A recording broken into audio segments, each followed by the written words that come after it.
My name is Kelele. I come from Lunderiak, a village at the edge of the Loita Hills, where the fog rolls in slow and the trees seem to whisper your name.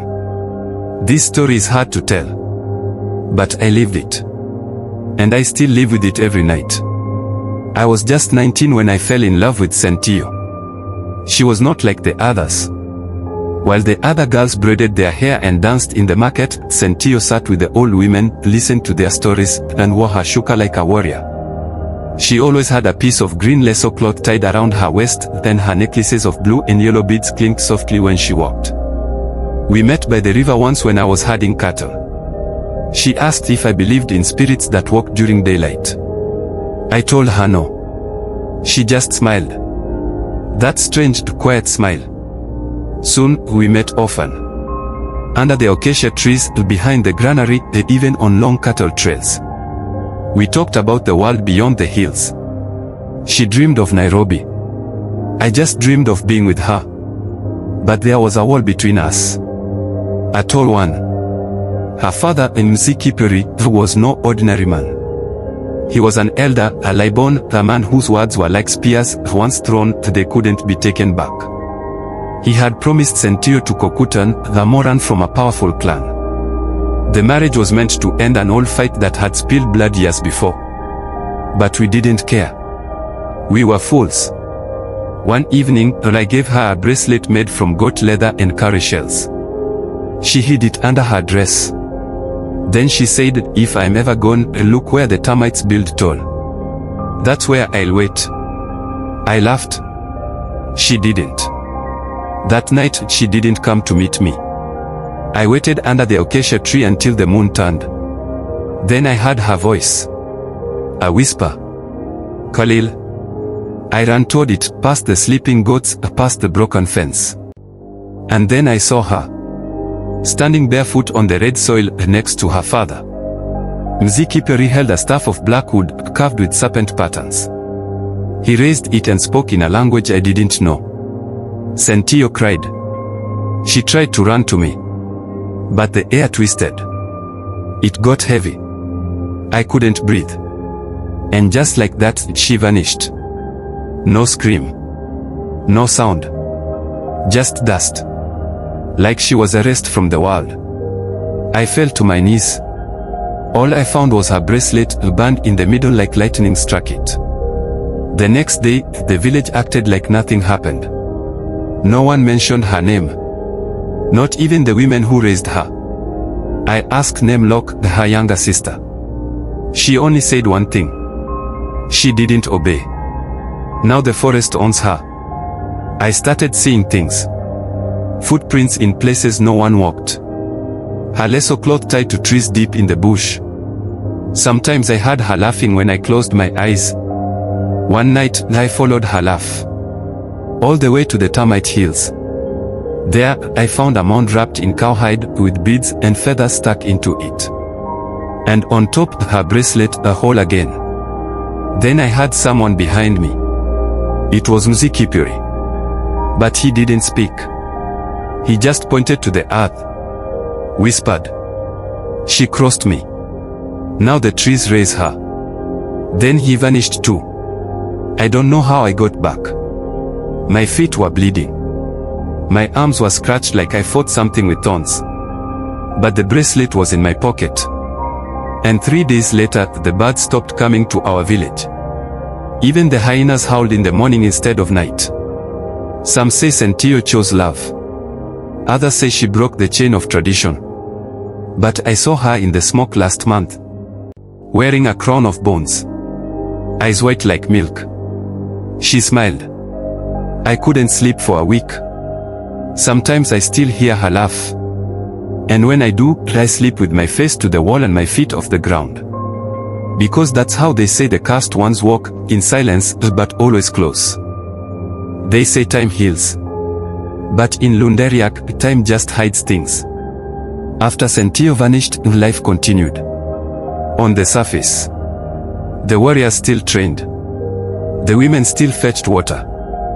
The elders still met beneath the oretiti tree every sunset. But something was different. The cow started refusing to walk toward the west pasture. Chickens laid eggs with black yolks. Children got fevers and said Senteiyo visited them at night, combing their hair and whispering lullabies backwards. The elders blamed the wind. But I knew the truth. It was her. I still wore the bracelet I found on the termite mound. The leather was stiff now, the cowrie shells turning yellow like old teeth. But I couldn't let it go. It was all I had left. Then one day, something changed. Senteiyo, a boy from the northern edge of the village, disappeared. His mother said he walked into the forest after someone called his name in Senteiyo's voice. He was never seen again. They searched for 3 days. When they found his footprints, they were going up a tree. Not around it. Up. Like he'd climbed with no hands. The elders gathered and slaughtered a black goat at the riverbank. The Libon said the spirits were angry. He told us we had unburied love in our midst. That someone opened a door and never closed it. I knew it was me. I opened that door the day I gave Senteiyo that bracelet. The whispers grew louder after that. At night, I heard someone walking around my hut. Not fast. Just slow, dragging steps. I saw shadows outside that didn't move like people. Sometimes I woke up with red soil on my hands. One morning, I found my hut's doorway covered in goat blood symbols, written in a spiral. I went to Mziki Peri's compound.